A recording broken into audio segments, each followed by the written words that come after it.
Facebook টাকা দেওয়া বন্ধ করে দিয়েছে। ফেসবুক খুললে শুধু এই একই টপিকের ভিডিও হাজার হাজার লক্ষ লক্ষ পোস্ট হচ্ছে, আর সবার চোখে জল আর সবার মধ্যে হাহাকার চলছে যে ফেসবুক টাকা দেওয়া বন্ধ করে দিয়েছে। আমিও বা কেন এই ট্রেন্ডিং টপিকে বাদ যাব, তাই আমিও শুরু করে দিলাম আজকের এই ট্রেন্ডিং টপিক নিয়ে কিছু আলোচনা। সো হ্যালো এভরিওয়ান, আমি অর্পিতা শুরু করতে চলেছি আজকে নতুন টপিক নিয়ে নতুন একটা ভিডিও।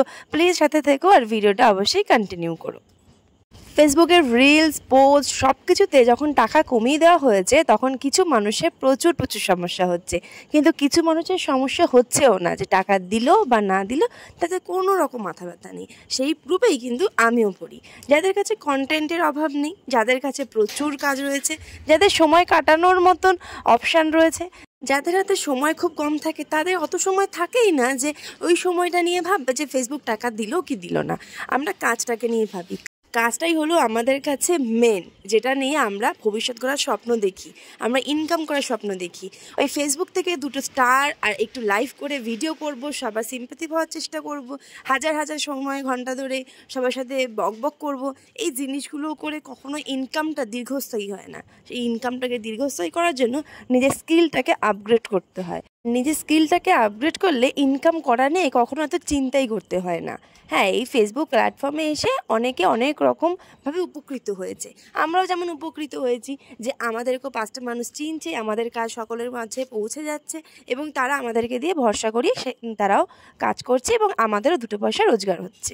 কিন্তু কিছু কিছু ক্ষেত্রে কিছু মানুষ এই প্ল্যাটফর্মটাকে এত বাজেভাবে মিসইউজ করছিল, তার জন্য কিন্তু এই স্টেপটা নিতে হয়তো কর্তৃপক্ষ বাধ্য হয়েছে। আর সবাই যখন ট্রেন্ডিং টপিকে একই রকম ভিডিও করছে, তাই আমারও মনে হয় এই ফেসবুক টাকা বন্ধ করা নিয়ে বেশ কিছু তথ্য তোমাদের সাথে শেয়ার করি, সেই জন্যই কিন্তু আজকের এই ভিডিওটা করা। হ্যাঁ, এই প্ল্যাটফর্মে কিন্তু অনেকেই রোজগার করতো এবং সেটা নিয়ে খুব সচ্ছলভাবে জীবনযাপন করতো, কিন্তু কিছু মানুষের কন্টেন্ট ছাড়াও যে বাড়ির রোজগারের জিনিসপত্র এবং খুব বাজে টপিকের ওপর ভিডিও করা, এই জিনিসগুলো সাধারণ মানুষ খুব একটা ভালো চোখে আমরা কখনোই দেখিনি। এখন প্রত্যেকটা বাড়িতেই একটা করে কন্টেন্ট ক্রিয়েটার থাকে, কিন্তু কন্টেন্ট ক্রিয়েটার মানে কি সেটাই হয়তো তারা অর্ধেকে বোঝে না, এবং সবাই কিন্তু নিজেদেরকে কন্টেন্ট ক্রিয়েটার হিসেবেই দাবি করে। কিন্তু যারা সত্যি সত্যি কন্টেন্ট ক্রিয়েটার এবং যারা সত্যি অনেক পরিশ্রম করে একটা ভিডিওকে তৈরি করার চেষ্টা করে, এবং আমরা অনেক মানুষেরা রয়েছি যারা কিন্তু তাদের ভিডিও দেখতে বেশ পছন্দ করি এবং অপেক্ষা করে থাকি, আমরা তাদের ভিডিওর মূল্য দিতে ভুলে যাই।